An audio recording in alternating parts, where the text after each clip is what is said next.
لوگ کے ساتھ پیش آؤ، ادب و احترام کے لحاظ سے والدہ کا خیال کیا کرو۔ اگر حکم دیا جائے، حکم میں دونوں حکم دیں، فرما حکم کے لحاظ سے والد کے حکم کو ترجیح دیا کرو، ادب کے لحاظ سے والدہ کا خیال کیا کرو۔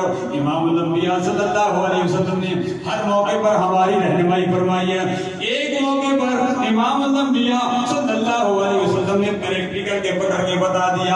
امام الانبیاء صلی اللہ علیہ وسلم کے بعد ایک مائی صاحبہ آتی ہے، اللہ کے پیارے حبیب بیٹھے ہوئے ہیں۔ جب مائی صاحبہ آئی، باقی صحابہ کرام آتے گئے، اللہ کے پیارے حبیب بیٹھے ہوئے ہیں۔ جب وہ مائی صاحبہ آتی ہے، اللہ کے پیارے حبیب کھڑے ہو جاتے ہیں، مزمل والی چادر پر بٹھا دیتے ہیں۔ اللہ اللہ مائی صاحبہ امام الانبیاء صلی اللہ علیہ وسلم سے سرگوشیاں کرتی ہے۔ کبھی اللہ کے پیارے حبیب اس کی باتیں سنتے ہیں، کبھی اپنی بات ہم سے کرتے ہیں، بڑے ادب و احترام کے ساتھ۔ اللہ اللہ جب مائی صاحب جانے لگی، اللہ کے پیارے حبیب پھر کھڑے ہو گئے۔ اللہ کے پیارے حبیب نے بڑے ادب و احترام کے ساتھ اس مائی صاحبہ کو الوداع کیا۔ امام الانبیاء صلی اللہ علیہ وسلم سے صحابہ کرام پوچھنے لگے، یا رسول اللہ یہ مائی صاحبہ کون تھی؟ آپ نے ان کا بڑا ادب و احترام کیا، بڑا خیال کیا، یہ سرگوشیاں کرتی رہی، آپ آگے کان لگا کے ان کی سرگوشیاں سنتے رہے۔ میرے آقا صلی اللہ علیہ وسلم نے فرمایا، اے میرے پیارے یارو، اے صدیق اکبر، اے عمر فاروق، اے عثمان غنی، اے علی المرتضی، حیدر کرار، فرمایا تمہیں پتا نہیں یہ میری وہ والدہ ہے جس نے مجھے دودھ پلایا تھا۔ یہ میری والدہ رضائی والدہ ہے، حضرت حلیمہ سعدیہ رضی اللہ تعالیٰ عنہ ہے۔ اللہ اللہ رضائی والدہ کا یہ مقام ہے، حقیقی ماں کا کیا مقام ہوگا، سس کا کیا مقام ہوگا۔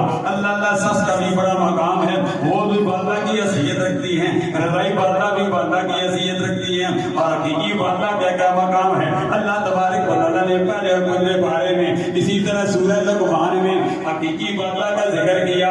امام الانبیاء صلی اللہ علیہ وسلم نے رضائی والدہ کے متعلق بھی فرما دیا، حقیقی والدہ کے متعلق بھی فرما دیا، اللہ اللہ ساس کے متعلق بھی فرما دیا۔ فرمایا ان سب کا اپنا اپنا مقام ہے، ان کا ادب و احترام کیا کرو، فرمایا ماں کا بھی خیال کیا کرو، اپنی بہن کا بھی خیال کیا کرو، باپ کا بھی خیال کیا کرو، بیٹوں کا بھی خیال کیا کرو، بیٹیوں کا بھی خیال کیا کرو۔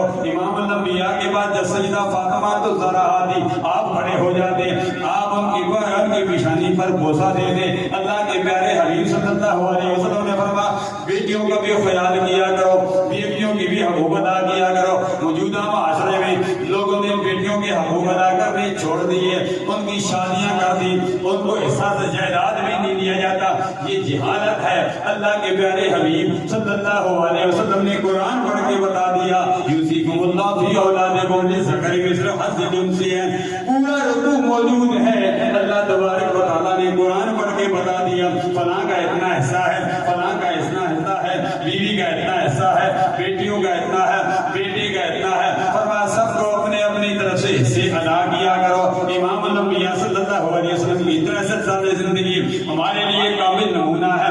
آپ نے جڑکپن میں بھی ہماری رہنمائی فرما دی، جو جوان ہے ان کی بھی رہنمائی فرما دی، جو بوڑھے ہیں ان کی رہنمائی بھی فرما دی۔ امام الانبیاء صلی اللہ علیہ وسلم نے معاشرے کے ہر فرد کی رہنمائی فرما دی۔ اللہ کے پیارے حبیب نے فرمایا پڑوسیوں کی بھی حقوق ادا کیا کرو۔ اللہ کے پیارے حبیب نے فرمایا میرے پاس جبریل امی آتے رہے، بار بار آتے رہے، پڑوسی کی متعلق بار بار تاکید فرماتے رہے۔ میں آخر میں یہ جو سمجھنے لگا کہیں ایسا نہ ہو کہ پڑوسی کو بھی جائیداد کا حقدار بنا لیا جائے۔ امام الانبیاء صلی اللہ علیہ وسلم نے فرمایا پڑوسی کا بھی حقوق ادا کیا کرو۔ آج معاشرے میں مسلمان اس لیے مار کھا رہا ہے، ہم نے ایک دوسرے کی حقوق ادا کرنے چھوڑ دیے ہیں، حقوق اللہ کی پاسداری کرنی چھوڑ دی ہے، حقوق العباد کی پاسداری چھوڑ دی ہے۔ اس لیے تو علامہ اقبال علیہ رحمت فرما گئے وہ زمانے میں معزز تھے مسلمان